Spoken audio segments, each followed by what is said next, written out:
నమస్కారం. శివలీలామృతానికి స్వాగతం. ఓం నమశివాయ. అనంతమైన శివలీలలు అద్భుతమైనవి, అనిర్వచనీయమైనవి. భక్తుల పాలిట కల్పవృక్షం, అభయం ఇచ్చే శంకర భగవానుడి లీలలను స్మరించుకోవడం మన పూర్వజన్మ సుకృతం.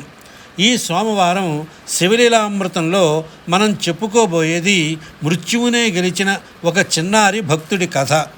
కాలాతీతుడైన ఆ పరమశివుడు కాలానికి అధిపతి అయిన యమధర్మరాజునే ఎదిరించి తన భక్తుణ్ణి ఎలా కాపాడుకున్నాడో ఈ వీడియోలో వివరంగా తెలుసుకుందాం. ఇది కేవలం ఒక పురాణ గాథ మాత్రమే కాదు, భక్తికి, పట్టుదలకు, శరణాగతికి పరాకాష్ట. పూర్వం మృకండు మహర్షి, ఆయన భార్య మరుద్వతి సంతానం కోసం పరమశివుని ధ్యానించారు.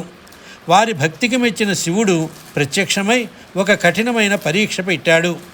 100 ఏళ్ళు బ్రతికే మందబుద్ధి అయిన పుత్రుడు కావాలా, లేక 16 ఏళ్ళు మాత్రమే బ్రతికే మహాజ్ఞాని, నా భక్తుడు అయిన పుత్రుడు కావాలా అని అడిగాడు. ఆ దంపతులు ధర్మాన్ని ఎంచుకున్నారు. జ్ఞాని అయిన కొడుకే కావాలి అని కోరుకున్నారు. అలా జన్మించిన వాడే మార్కండేయుడు. మార్కండేయుడు పుట్టినప్పటి నుంచే శివనామ స్మరణతో పెరిగాడు. వేదశాస్త్ర పారంగతుడయ్యాడు. కానీ తల్లిదండ్రుల మనసులో మృత్యువు అనే భయం నీడలా వెంటాడుతూనే ఉంది. కాలం గడిచిపోయింది. మార్కండేయుడికి 16 ఏళ్ళు నిండాయి. ఆ రోజు రానే వచ్చింది. తన తల్లిదండ్రుల దుఃఖానికి కారణం తెలుసుకున్న ఆ బాలుడు ఏమాత్రం చెలించలేదు. అమ్మా, నాన్న, విధిని మార్చగల శక్తి ఆ విశ్వేశ్వరుడికి ఉంది, నేను ఆయన్నే నమ్ముతాను అని ధైర్యం చెప్పి సముద్ర తీరానికి వెళ్ళాడు. అక్కడ ఇసుకతో ఒక అందమైన శివలింగాన్ని ప్రతిష్ఠించాడు. దానిని పంచామృతాలతో అభిషేకించి ఓం నమశివాయ అనే మంత్రాన్ని త్రికరణ శుద్ధిగా జపించడం మొదలుపెట్టాడు. ఆ చిన్నారి ప్రాణాలను తీసుకెళ్ళడానికి యమదూతలు వచ్చారు. కానీ మార్కండేయుడి చుట్టూ ఉన్న ఆ శివ తేజస్సును తాకలేక భయపడి వెనుదిరిగారు. చివరికి యమధర్మరాజే స్వయంగా తన మహిషంపై ఉగ్రరూపంతో వచ్చాడు. బాలక, నీ ఆయువు ముగిసింది, ఈ లోకాన్ని వదిలి రాక తప్పదు అని గర్జించాడు. కానీ మార్కండేయుడు కళ్ళు తెరవలేదు. శివలింగాన్ని తన 2 చేతులతో గట్టిగా హత్తుకున్నాడు. స్వామి, నిన్నే నమ్ముకున్నాను, నన్ను కాపాడు అని ఆర్తితో ప్రార్థించాడు. యముడు తన భయంకరమైన యమపాశాన్ని విసిరాడు. ఆ పాశం మార్కండేయుడి మెడకే కాకుండా అతను కౌగిలించుకున్న శివలింగానికి కూడా చుట్టుకుంది.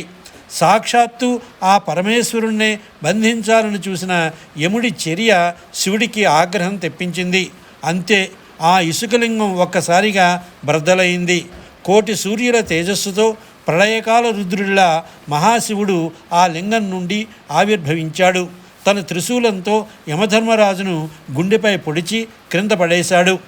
ఆ ఘట్టాన్నే మనం కాల సంహారమూర్తి అని పిలుస్తాం. యముడు భయంతో గజగజ ఉణికిపోయి శివుడి పాదాలపై పడ్డాడు. స్వామి, నా ధర్మాన్ని నేను నిర్వర్తించాను, నన్ను క్షమించు అని వేడుకున్నాడు. అప్పుడు శివుడు, యమా, నా భక్తుణ్ణి తాకే సాహసం చేసినందుకు నిన్ను శిక్షించాను.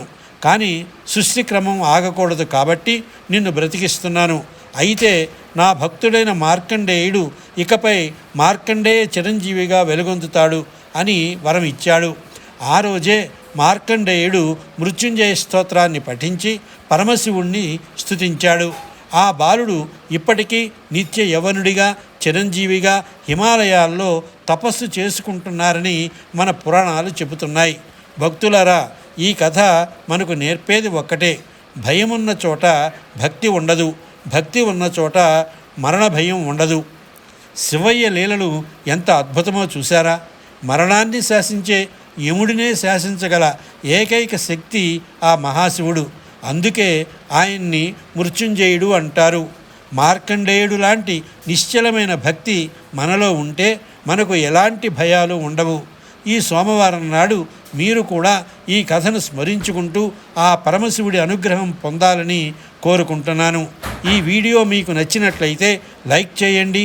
మరిన్ని ఆధ్యాత్మిక విశేషాల కోసం మన ఛానల్ని సబ్స్క్రైబ్ చేసుకోండి. ఓం నమః శివాయ.